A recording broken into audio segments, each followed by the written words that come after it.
अब बिहार का अपराध के मामले में 23वां नंबर है देश में, आप सोच लीजिए। नमस्कार, मैं रोहित कुमार, आप न्यूज़ नेशन देख रहे हैं। बिहार में बेकाबू होते क्राइम के ग्राफ को लेकर के विपक्ष के निशाने पर नीतीश सरकार है। चुनाव आने वाले हैं, लिहाजा विपक्ष के हमले भी तेज हो गए हैं। गोपालगंज कांड से लेकर के तमाम हत्याकांडों पर विपक्ष हमलावर है, कह रहा है कि सरकार जो है वो पूरी तरीके से फेल है। ऐसे में आज खुद बिहार के मुख्यमंत्री नीतीश कुमार सामने आए।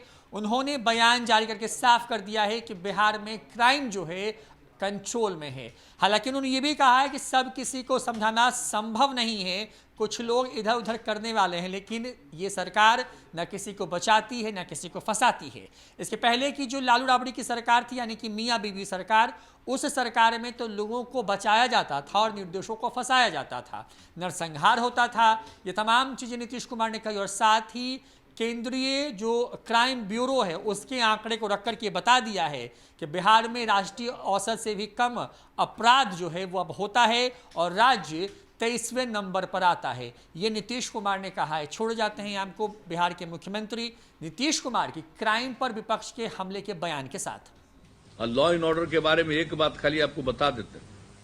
2018 में भारत सरकार ने जो प्रकाशित किया है, देश भर में जो अपराधों की जो स्थिति है, संज्ञेय अपराधों की घटनाएं कितनी घटती है, 1 लाख की आबादी पर देश भर में औसतन 383.5 आपराधिक घटनाएं, और बिहार में 1 लाख की आबादी पर 222.1। राष्ट्रीय औसत से भी नीचे हम लोग पहुंच गए। और यही नहीं, अब बिहार का अपराध के मामले में 23वां नंबर है देश में, आप सोच लीजिए। इतनी बड़ी आबादी, इतना बड़ा हमारा राज्य, और 23वें नंबर पर हैं। जरा इस बात को जान लीजिए। इसलिए 1 लाख की आबादी पर बता दिया गया कि देश में कितना है और बिहार में। तो एक एक चीज के बारे में।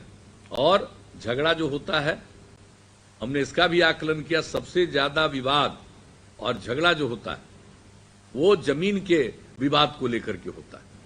तो जमीन का विवाद न हो, इसके लिए अलग से तो सर्वे करा ही रहे हैं हम लोग, लेकिन उसके साथ साथ जो पुराना भी सर्वे है, परिवार में भी लोग बंटवारा नहीं करते थे, क्योंकि उसमें बहुत ज्यादा लग जाता था शुल्क निबंधित करने में। तो अब उसको हम लोगों ने नाम मात्र का कर दिया है, 100 रुपया मात्र निबंधित कराइए, नहीं तो परिवार में भी झगड़ा चलता है। और जब निबंधित कर लीजिएगा, दाखिल खारिज हो जाएगा किसकी जमीन कौन है। कभी कोई परिवार का एक हिस्सा बाहर रहता है तो कोई न कोई उसी को बेच देता है किसी को, और झगड़ा पैदा होता है। तो जमीन के विवाद के चलते जो झगड़ा पैदा होता है उसको भी दूर करने की कोशिश कर रहे हैं।